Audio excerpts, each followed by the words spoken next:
Welcome to the space where knowledge meets the action.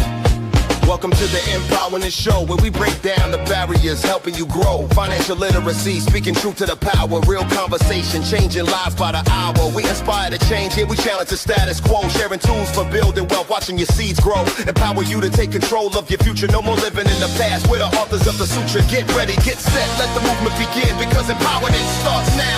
Let the light in.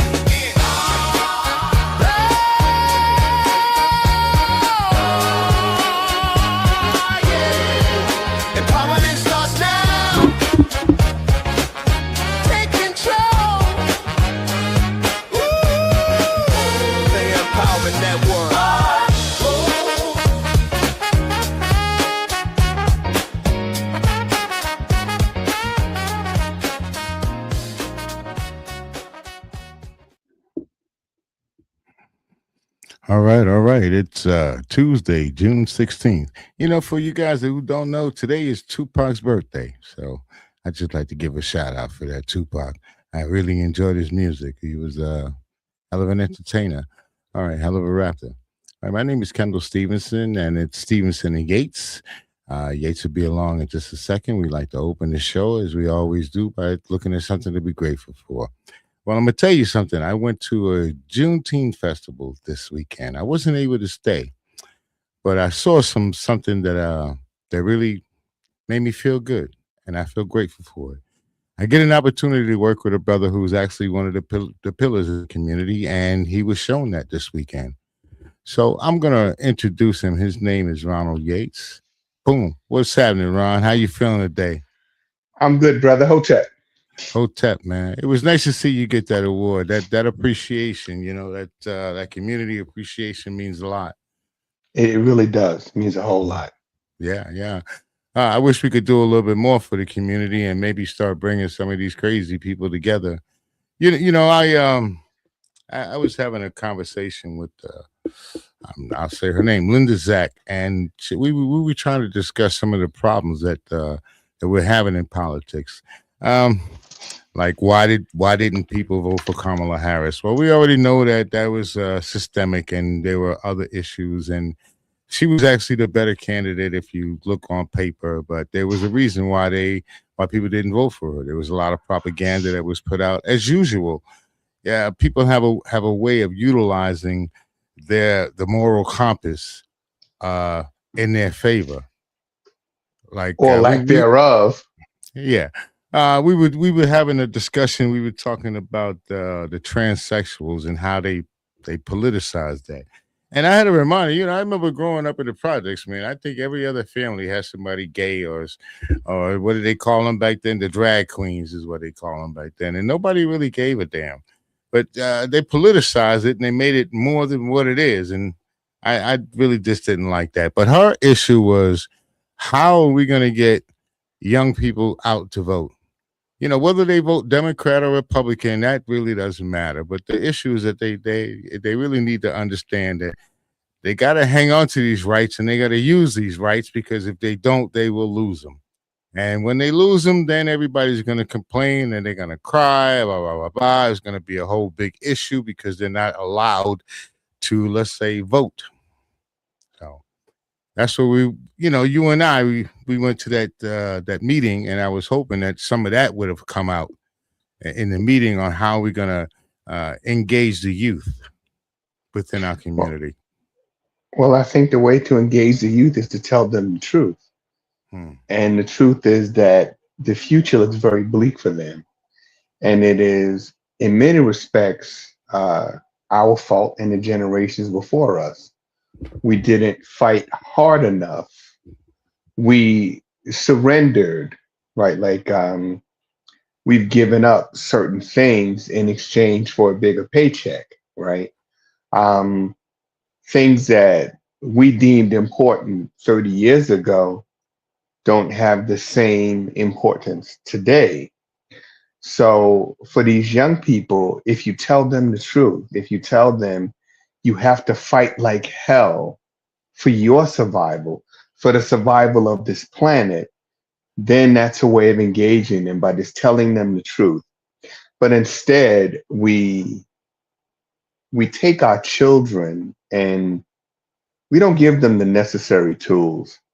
I work at a school district, and one of the things I noticed is that this generation, particularly, it is a generation of technology. You give a little child a cell phone, and they can figure out how to operate that cell phone. To Absolutely. us, to these kids, the cell phone is nothing, but to people of our generation and the generation before, this is a major leap in technology. Well, these same children that can figure out an advanced piece of equipment, a computer, like a cell phone, they go to school, and one of the first things they tell them to do is, now, little Johnny, we're going to finger paint. So little Johnny, little Sally, whose synapses are bursting, right? Who can absorb so much information, is purposely being slowed down, right? Slowed down, to the point that we're only going to teach you just enough to get you to pass a standardized test. We're not preparing you for the realities, the the economic realities, the employment realities of the future. So we have to let the kids know that, these young people know that, and know that you have to fight because your future depends on it. Well, when you utilize the term fight, we got to kind of elaborate a little bit on that. We were talking about it one time about education and the importance of education and how important it is. Well, you were telling me just now about the school system and how the inadequacies of the school system. A lot of that Mm. is meant to be. It was made to be that way. It's being destroyed on purpose because they want us to be sheep. I tell you, education makes us dangerous. The more educated we are, the more dangerous we are as a people. So you were talking about what the children learn in school. They learn outside the school. They learn all of this technology, and then once they get in school, they're not taught. They're not. Well, the state. Well, I'm not going to say the state, but the STEM programs. What happened to the STEM programs? Wasn't that a way that we were supposed to introduce children to technology? There are STEM programs, but unfortunately, the vast majority of the children will not qualify to get into entrance into the STEM program. You know, in order to gain entry to the STEM program, you have to have uh, a pretty good understanding of, things like mathematics, right? Um, Algebra, pre-algebra, things like that, things that they can build upon. And a lot of children in the school systems right now, the various school systems across the country, are not taught those things. I find that things that I learned in third and fourth grade are now being put into play in junior high school, right? There's so much information that we knew instinctively because it was drilled into us. We had to bring a newspaper to school. We had to know who was the president, the vice president. We had to know who the governor of our state was, who our representatives were, who the mayor was. And a lot of these kids in junior high school, because I'm in an intermediate school, you ask them who's the governor of Pennsylvania, they have no clue. You ask them who the vice president of the United States is, again, they have no clue. So these children are being groomed to do what? And the other danger for them is AI technology. Hmm. When AI is fully implemented, what you're going to have is jobs done by robots that don't take vacations, that don't need a break to go to the bathroom, to have lunch. The productivity will far exceed what a human being can do. So there is so many dangers, lying ahead for our young people. And unless they're made aware of that, they're going to go through life thinking, well, I'll graduate high school and I'll get a job somewhere. But where's that somewhere? Hmm. And what will you do? Well, I guess this is what I could say to that. You have to evolve as technology evolves. Now, we talked about the STEM programs. As you know, I'm an educator, educational technology specialist, and one of the things that we did, and I'm talking, shoot, 20 years ago, we were actually teaching young kids how to build little robots. They call them M-bots, and we started teaching them how to program and we're talking kids and just getting out, just starting to learn how to read and write, that we were actually teaching them. And these kids were really excelling. They were very, very technically advanced. They can pick things up very quickly. Um, as far as everything else is concerned, it's about the government, who's in charge, where our resources are being sent. I mean, look, the other choice that they have for us are schools that most of the kids can't afford or can't get into, which are what are the charter schools. We talk about how difficult it is to get into a STEM programs. How difficult is it to get into a charter school? Very difficult, right? And then you gotta Mhm. have you gotta have a, what do they call it? You gotta be in a lottery or whatever. But I think they pick and choose who they want. But what happens to the kids that don't make it into those charter schools? They just lay to the wayside because there's not going to be an education system for them to receive an education. What happens then? Well, yeah, that's the problem, right? Um, Therein lies the problem that we're not teaching our children, in an advanced level to prepare them for the challenges of the 21st and into the 21st century and beyond, right? And for us as Americans in general, not just the children, we have a very serious problem. And I'm talking about in terms of technology. So I was watching, it may have been the nightly news. In fact, I think it was a few weeks back. And there was a display, a display of AI in China. And China has basically, I guess you might say, cornered the market on advanced AI technology. China now has robots or AI that can do, you know, domestic work in the house. Mm-hmm. They also have robots that can do, martial arts moves. What if they program those robots to perform military functions? What if they have a military application? I'm sure they're on their way there, man. Oh, I'm sure they're there Yeah, already. yeah. I'm I'm pretty sure. sure they're there already, Yeah, right? but it's funny. Remember when we were kids and we used to come home from school, we watch cartoons and whatnot, and we sat back and we watched the Jetsons. And it Hmm. seems like all of the technology that was back then that you saw in the cartoon, all of it's coming to fruition right now. Everything Hmm. that was there. So I'm saying to say that this technology, it just wasn't thought of now in this time period. This technology's been around for quite a while. And this is how we're utilizing it. But what happens to, again, with the kids when they reach a certain age, they want to go out to get a job. Hey, there's no job to get. And then they want us to be uneducated. So even at that point, we end up homeless somewhere? Well, yeah.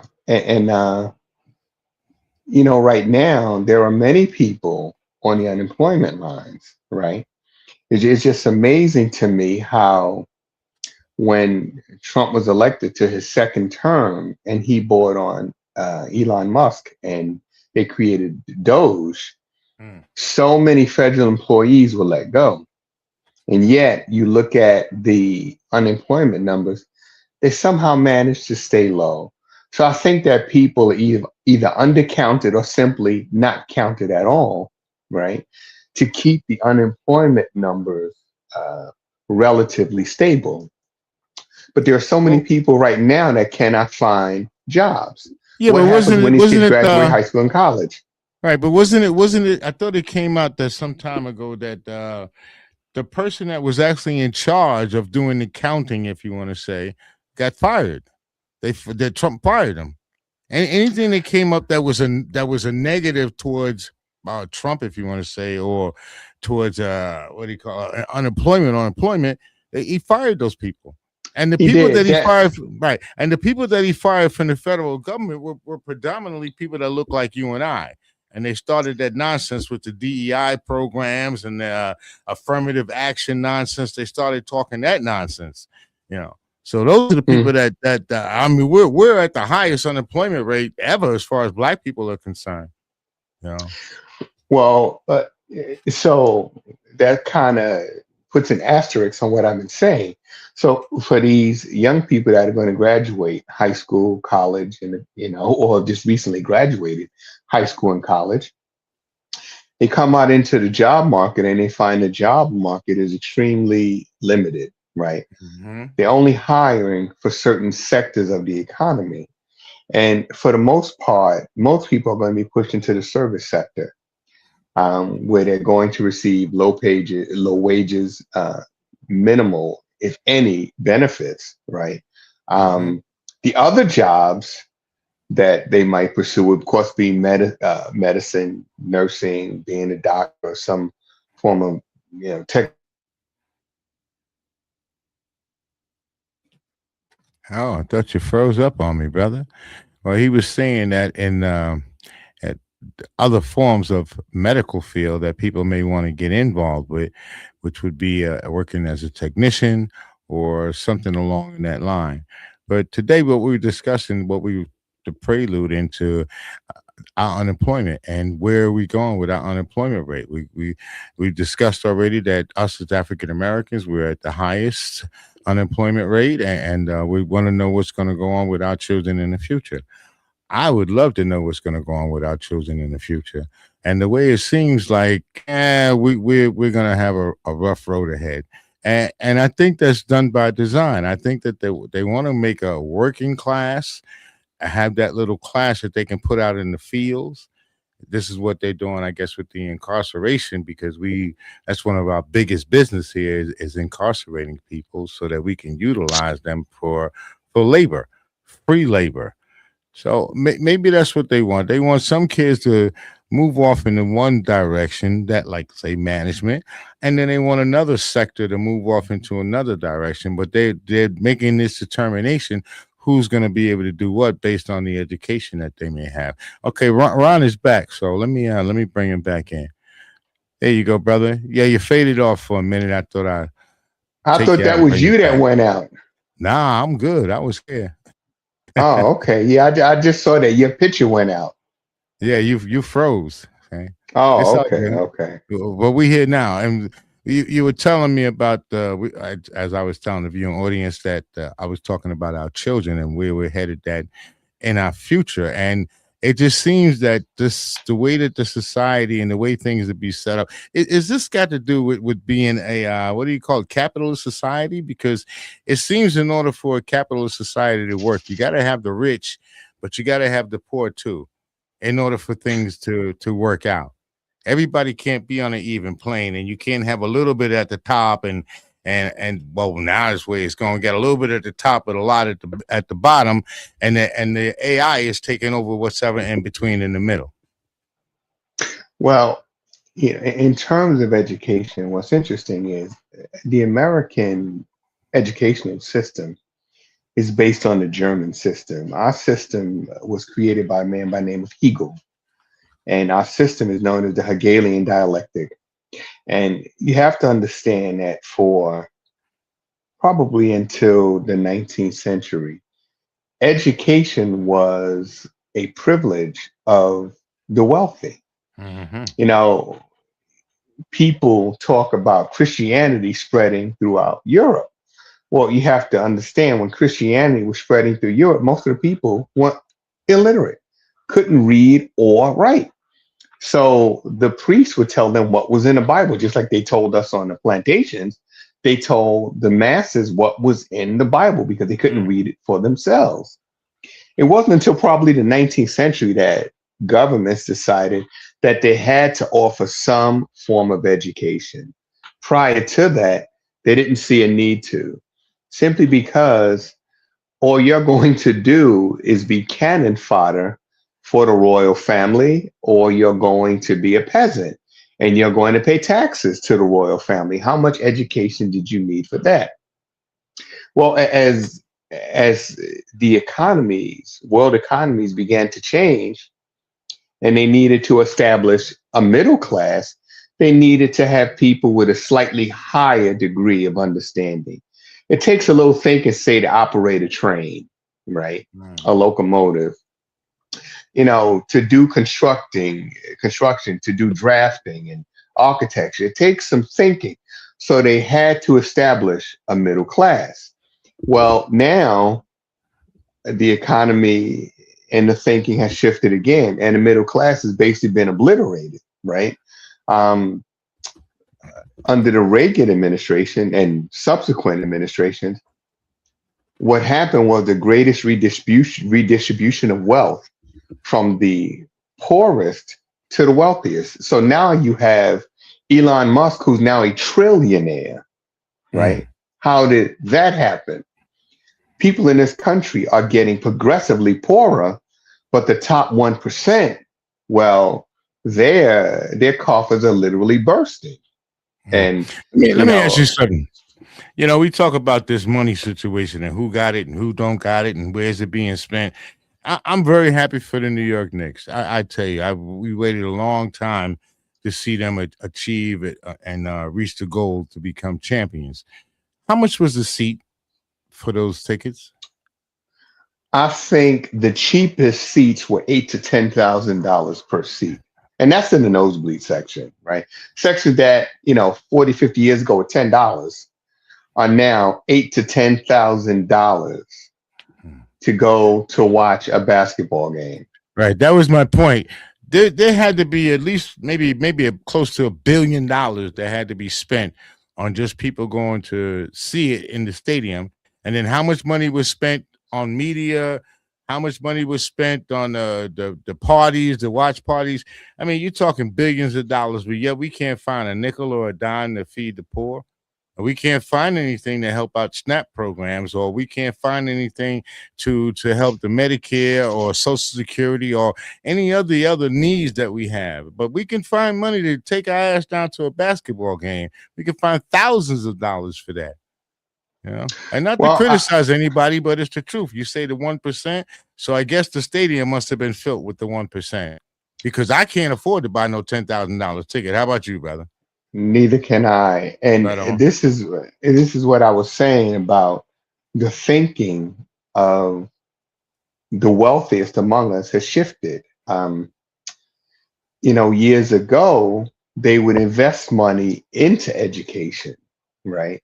They would invest money into infrastructure, into different communities. Now, it is just the opposite. The money's being siphoned out of the communities, and how they're doing it, they're underfunding things like education. They're underfunding healthcare. They're cutting SNAP. They want to cut Social Security. They've cut Medicaid. They've cut Medicare. So the money's being siphoned out of the community into the pockets of the wealthiest. That's right.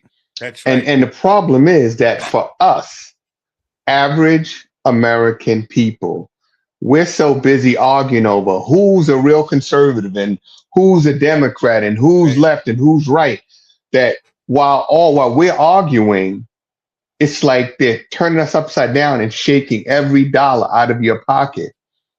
And every now and then they'll tell us, "Oh, but watch what this guy's doing because they're sticking across the border," right? So while you're looking the other way, they're digging in your pocket again, right? I was talking to somebody earlier today, and I said, I remember my parents would go to a store and buy a black and white TV, come home, which kills generations have never seen a black and white TV, but they would come home, set that TV on a TV stand, plug it in, take a pair of rabbit ears, connect it to the TV, turn it on. And in New York City, you got channel 2, 4, 5, 7, 9, 11, 13, and the 2 UHF channels, which were the Spanish channels. Don't forget about 47. Don't forget 47. The Spanish channels. Right. Here's the thing. You paid one bill to watch TV, electricity. Now, for that same TV, you have to pay your electric bill. You have to have Wi-Fi, and you have to have cable or Fire Stick or some other device to bring the signal into your home. So before you had one TV, one bill. Now you have one TV, 3 bills to watch one TV. It's funny. The idea. My mother used to call a television. I remember when it first came out, like back in the '60s and going into the '70s, when you actually could afford to put one in the living room, little 13 inches. Remember that? Oh, With the sure. little stupid rabbit ears. My mother called it an idiot box. She said the longer Hmm. you watch it, the dumber you get. So is that's Hmm. a scenario that we got here going on with technology? The more technology that we receive, the dumber we get. Well, you know what?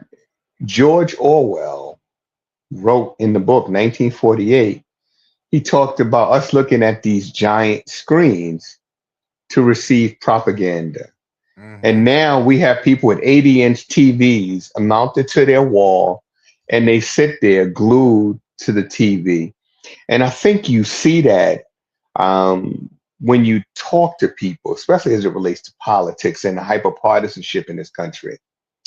You know, I remember before I retired, the TV would be on in the break room, and there was the control center where there was always be a TV on, and of course, it would invariably be on Fox News. Invariably, it would be they'd be watching Fox News all day All long. day long. Yep. Now, how do you hypnotize somebody? By the power of suggestion and by the power of repeating the same thing Over and over and over again. over and over. So you're Mm-hmm. watching Fox News, right? And the same information is being repeated to you over and over and over. So Or by the the same time the lie. The same lie is being repeated to you over and over right. again.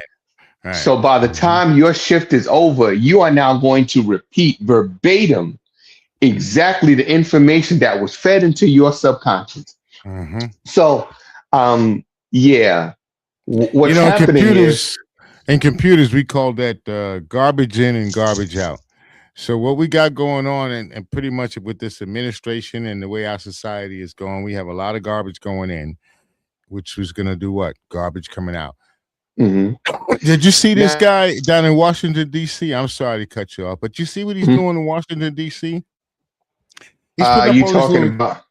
Trump with the statues that they put up and Mhm. renaming it, putting the names on places, the streets, all of this stuff. Even with this ball that he's trying to build, that he lied to us, and they lied right out of the box to us about that. I don't mean to change and switch hats, but since I got on that pissed me off.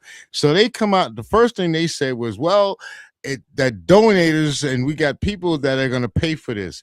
I think that whole thing with that shooting, whatever, trying to go after I think that was just a way for them to get the taxpayers to say we need to secure our president, so we're going to pay for that. We're going to pay for that ball.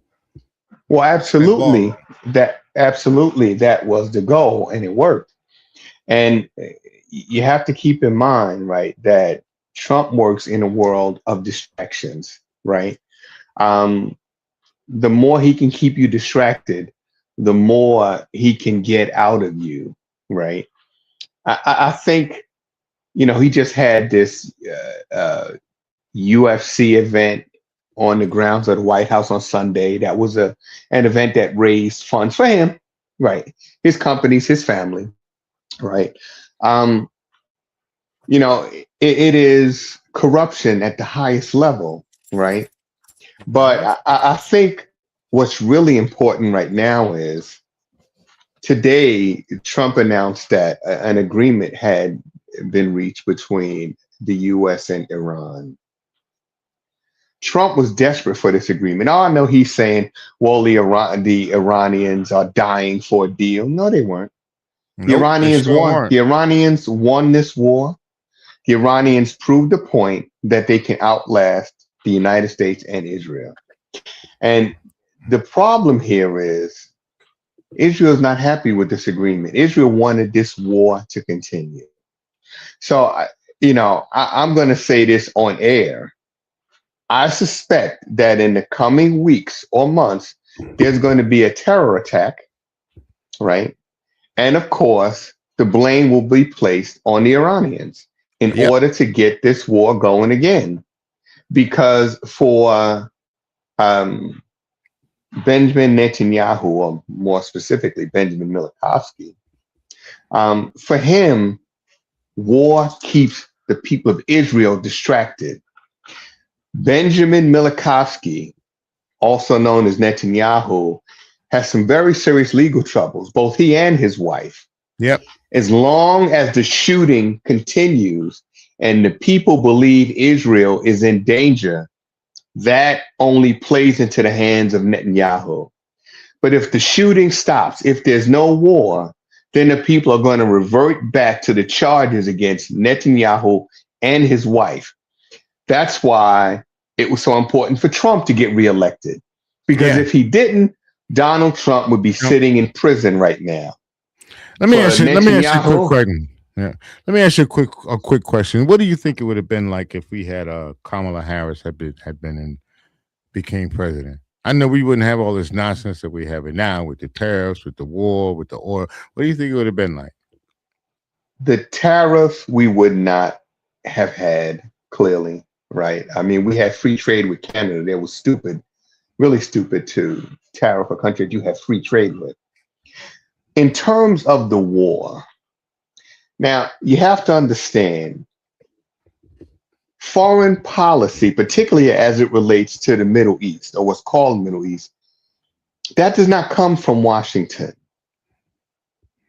The plans for the Middle East, foreign policy, U.S. foreign policy is drawn up in Tel Aviv, right? It is Netanyahu who determines the actions undertaken by this country in the Middle East. In fact, right now, they're looking to combine joint forces together. American and Israeli forces are looking to combine. So they already have some Israeli top-ranking commanders that they're going to put into U.S. command stations, right? This is already planned. This is already planned out. So now, who's going to be moving the chess pieces? Since when do you have a foreign power giving orders to American military? You don't. But this is what they're looking to integrate, right? So who's pulling the strings in what's called the Middle East? Clearly, it is Benjamin Netanyahu. There was no reason for America to be involved in this war. We do not rely on foreign oil. Nope. We only created a mess by starting this war and allowing the closure of the Strait of Hormuz. We put so much pressure on other governments. I mean, look at poor Cuba. Not only did the Strait of Hormuz closure affect them, now the U.S. Right. Close them is off. threatening them. It's threatening them, closing them off. These people are desperate. Yeah. There was no need to do this, except this is what Netanyahu wanted. And Netanyahu gets what Netanyahu wants. I'm going to tell you, man, I don't know what this world is coming to, brother, but what's the old saying, hell in a handbasket? Because that's what it feels like at times. It just feels like everybody wants to kill each other. We all there. Well, not on our level, but on the upper level. They want to, they come with all these distractions and deterrence here and then this distraction here.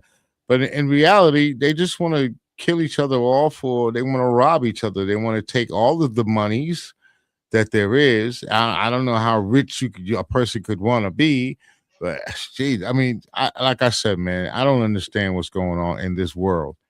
And this, not just the United States, but in this world in general. People are going crazy. Well, what's happening is, if you think about it, right? Centuries ago, the European powers got together. They united under the banner of Christianity, Roman Catholicism. They consulted with the Pope. The Pope gave them the okay to enslave people who were not Christian. He said to these European heads of state, listen, don't fight amongst each other.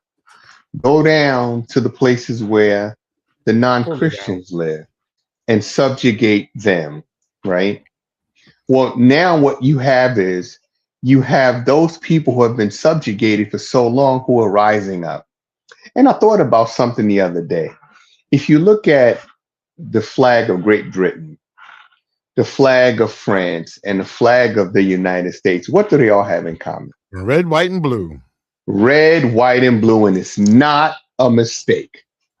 These were the major powers, the major players in carving up the globe. And these are the people that are clinging to power. I read something just today that Trump invited the president of Botswana to come to the White House. And the president said, no, you want to do business with me, you come to Botswana. There you go. That shows you the change in power, the change in perception. The U.S. no longer has the ability to dictate to other countries. The world looked at the situation in Iraq and saw that Iraq won this war. Iraq was able to outlast the powers of both the United States and Iran. And Israel. Mm-hmm. And they emerge now as a country to be reckoned with.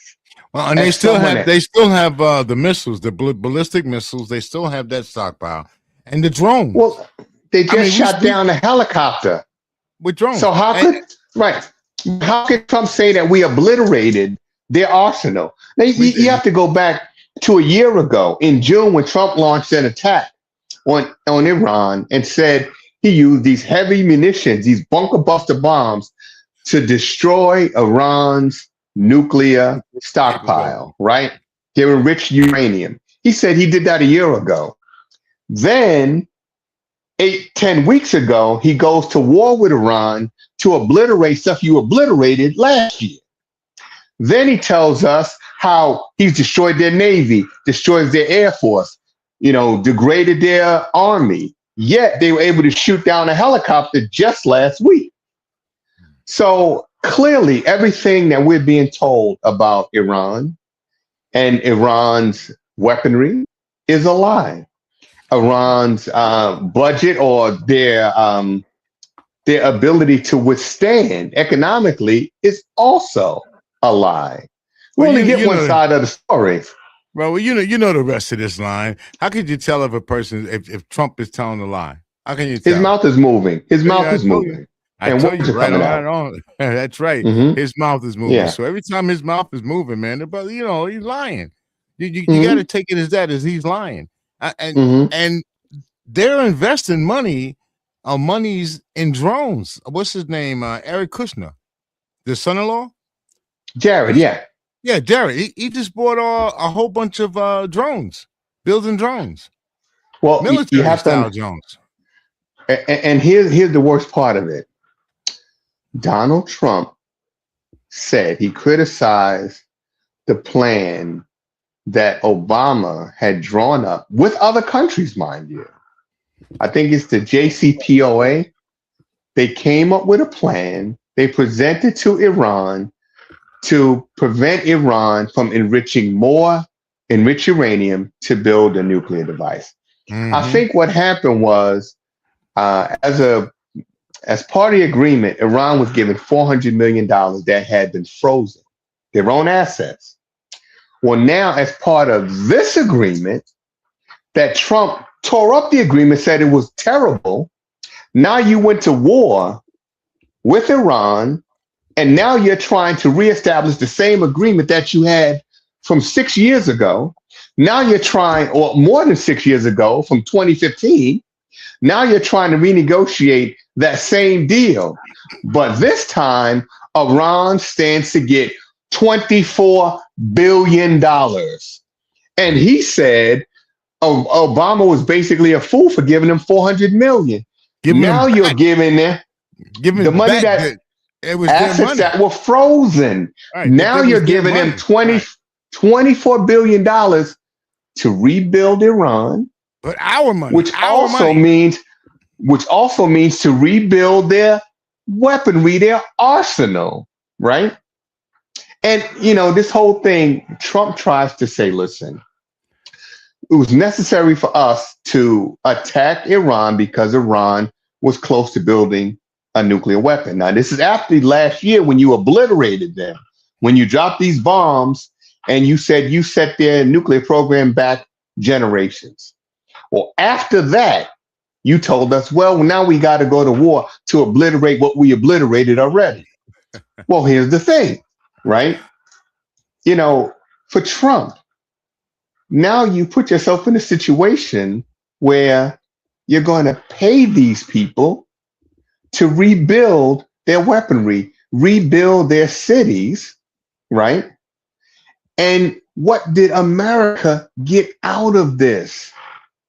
What did America get from our meetings, these high-level meetings between him and Xi Jinping in China? What did America get? Trump is traveling the world and coming home empty-handed. He's telling us that there's $18 trillion of foreign investment. Where the hell is it? You mean in his factories are closing down. That's right. Middle size and family-owned businesses are closing up. They can no longer compete. Tariffs too high, gas price too high, fertilizer too high. Yeah, fertilizer. Jeez, I forgot about farms. I think I forget the number, but literally thousands of farmers have now lost their farms. Yep. So and a lot of them voted for Trump. You know that, yes, right? A lot of those did. farmers, and this is why I asked, what kind of scenario you think that we would have had under a Harris? Well, President Harris. Well, I'm just not sure about the war. You know what I mean? Because the war, that's not determined in Washington. That is Netanyahu. Netanyahu pulls the strings, right? With Trump, I think it's a little bit easier because what I honestly believe is that there was a lot of Epstein information that is in the possession of Benjamin Netanyahu and Israeli Mossad and other agencies. And I think that Trump is being led around by the nose by Netanyahu out of fear that Netanyahu will release this information. Some of it, I'm sure, is very damning to the president. I think that Trump right now has been dodging the proverbial raindrops with his distractions. But it is clear that the Epstein file conversation is going to come back on him. The Republican members of Congress that Trump campaigned against, well, you have to understand they're going to be there till the next Congress is seated. And in that time, that gives them time to get other Republicans on board who are looking at their example saying, you see what Trump did to me? In fact, John Cornyn of Texas, he wanted to put Trump's face on money. $250 bill. And Trump still went against him, drove him out of office. So the other Republicans are looking at the example. Trump wants loyalty, but Trump does not give loyalty. Now, so he drove John Cornyn out of office and several others who supported him. But did you hear what I said? $250 bill. Yes. That's what he wants. Which violates the law in this country. You cannot have the face of a living person on money, on currency. But they didn't care. John Cornyn wanted to curry favor with Trump. So he put this forward, right? And just like Mike Johnson saw to it that Trump got an award and said, nobody's more deserving than you, Mr. President. For what? Of all of the promises that President Trump made when he was running for office, how many has he carried through upon? None. And if you ask those MAGA people, and a lot of those real Trump supporters, those diehard Trumps, they swear by Trump. Well, they do. Yeah, what did they do, but they can't defend him. So what they'll say is, "What about Biden?" What about Biden? See, so my question is, okay, if everything Biden did was wrong, does that mean everything Trump is doing is right? It makes absolutely no sense. There's no logic to it at all, right? And no truth. But the fact that you supported him, there's no logic to that. This is the same man that led an insurrection against his own government. This is the same man that talks about cheating in elections. that's talking about California and their election counting procedures. Yet he's the guy caught on telephone talking to Raffensperger in Georgia saying, hey, I need so many votes. I just need you to find me 13,000 votes or whatever it is. And he says there was nothing wrong with that phone call. Yeah. It was a perfectly good. It was a good phone call. Get out of here. Right. It was a perfect phone call. It was illegal phone call. You're asking someone to find votes. What do you mean find votes? You don't find votes. People either voted for you or they did. You don't find additional votes. That's called manipulating the ballot. That's what that is. But now Trump is talking about the situation in California, why it's taking so long. So there's no cheating, what he's putting out there and the other Republicans are putting out there is, well, there's the opportunity to cheat. Well, what about the fact that right now they're demanding more forms of identification to vote? Who's doing that? What about the fact that we're close to a poll tax literacy test in order to vote? Who's doing that? Right? You better get your jelly beans out. The other day, the candidate from Maine, Plattner. Now, Plattner's not the perfect candidate by any stretch of the imagination. They say that, he may have a swastika tattoo on his chest, that there have been some sexual improprieties during his marriage, right? Typically, the sort of candidate that the Democratic Party would instantly reject. But the voters of Maine had made it clear, this is our guy. Trump doing a press release said this is one of the worst individuals ever, and they are making excuses for him. Donald Trump, 34 felony convictions, adjudicated rapist, robbed from children's charities, robbed from his own businesses, would not rent apartments or homes to Black people. The list goes on and on and on. Trump is saying that Graham Plattner is the worst person on the planet. Trump is saying this. Man, look, Trump is a criminal. You already know that. We know that he's a criminal. His whole administration, they're full of criminals. I mean, you take the head of the FBI. So now it comes to find out that he's been giving out monies to his, I guess his underlings, the people that work for him, his security force that has to guard them. Some of them have gotten bonuses up to like $8,000 put into their pocket. The American people's dollar now. And he's also paid off of to keep him like hush to keep him quiet. Absolutely. Right, about his alcoholism problem. He's got a big alcoholism problem, but he doesn't want to admit to it. He's in denial. But you know what? He's not denying it anymore. Right now, there is a bourbon. I think it's a bourbon or brandy. Kash Patel's own brand that he is now selling. Kash Patel's name's right on it.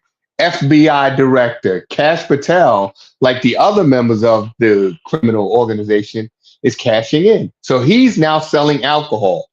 Think about this. The director of the Federal Bureau of Investigation is selling alcohol. One of the highest law enforcement agency in this country is selling alcohol while in office. Hey, how about this one? With the alcohol, is selling alcohol. How about Trump is selling vapors? Did you see that? He's selling vapes. Well, Trump is selling everything. I mean, and the foolish thing is that people will go out and attempt to purchase from Trump, like they did with the Trump phone, right? These phones, these orders were placed last year. And they were told how great these phones were, how we're in the process of developing these phones, going to have so many features. Not a single phone has been delivered. And in the fine print, it says right there, you may never get the phone. The Trump administration and his family, They've made their money. It's in their pocket, in their bank account. But these people will never receive a phone. And these phones are not cheap. You know, I wish people would look it up. I seriously mean it when I say robbing barrels. I don't know if everybody Hmm. knows what that is, but that's when the rich take from the poor. You know, and Hmm. that's what's going on here. They're stealing from us left and right and deflecting this, and they're using all types of things to deflect. Your race, Hmm. they're using that as a distraction. If a person is trans, that's a distraction. What is it? Women abortions, any little thing that they can find to tickle your little moral compass to get you to vote for them, they're using. And then they're putting us against each other. They're putting the blacks against the whites, and us against the Mexicans, or us against the Jews. It's constantly this division that's taking place here. Well, I'm glad you mentioned race. And I think it's important that we have to understand that race is a social construct. This was created by Europeans in order to divide people, right? Mm-hmm. The idea of people being white didn't exist about 1681, right? This is relatively new to world history. But since we kind of went down that path, there's something I wanted to talk about briefly, and that is the case of Carmelo Anthony. There's been a lot of information flowing across social media, and a lot of people have a great deal of emotion invested in this case. They didn't think that Carmelo Anthony was treated fairly. They think that his sentence was way too harsh, right? And a lot of people, I think, are just getting a lot of misinformation, and I think that needs to be clarified. Well, In every case, right, like this, there are certain key elements, right? Um, Opportunity, motive, things like that, right, are what determine the case. So this began at a track meet in Texas. Now let's talk a little bit about Texas. Texas wanted to break away from Mexico and establish the Republic of Texas. mm-hmm. Why they wanted to do that? Because Davy Crockett, Sam Houston, and the other folks that are considered the heroes of the Alamo were slave runners, and they were running slaves in and out of Mexico. Mm-hmm. Santa Anna, they said, came up and attacked for no reason. No, the truth is Santa Anna attacked the Alamo because the people in the Alamo were violating the Mexican Constitution by continuing slavery. So Texas, a state that wanted to break away so that they can continue to sell our ancestors. Texas, in terms of executions, is number one in this country. Since 1976, where they reinstated the death penalty, Texas has killed 600 people. So for those of us that look like you and I in Texas, you have to be aware of your surroundings.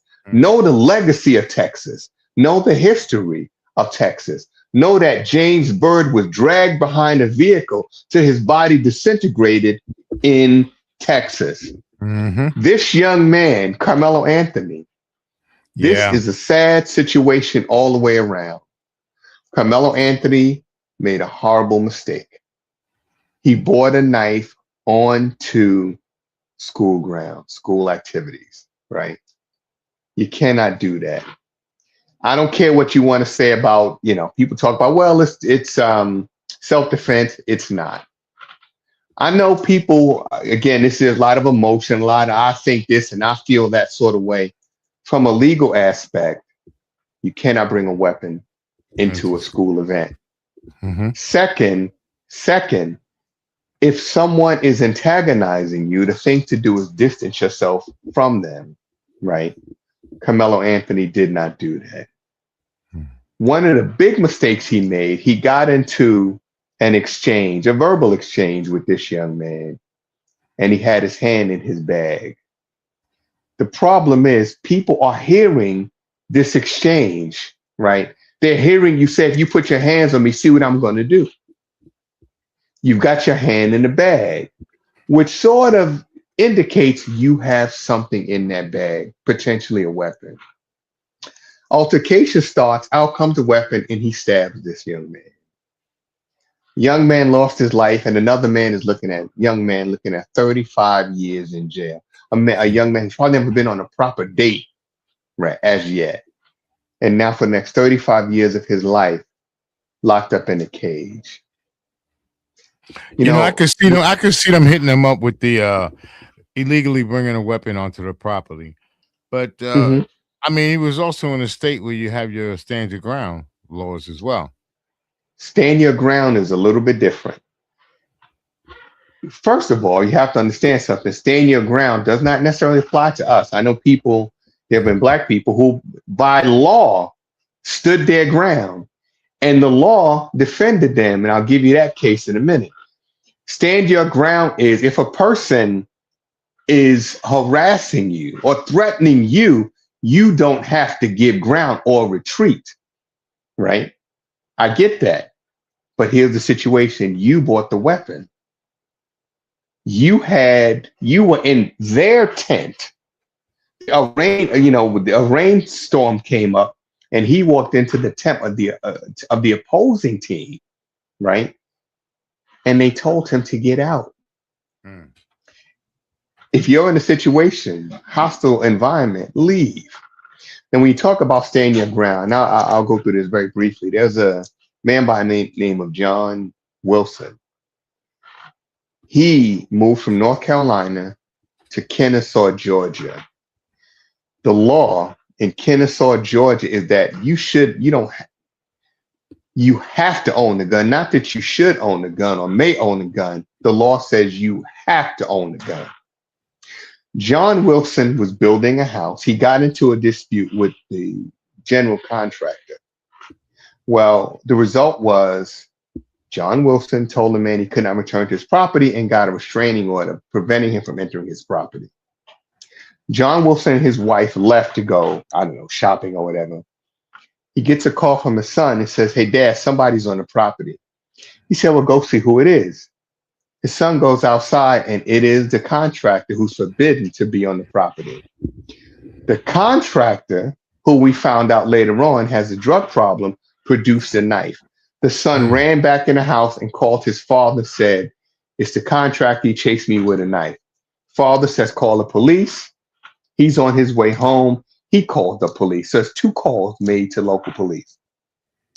John Wilson gets home, finds a man on his property, orders him to get off. The man advances on John Wilson with the knife.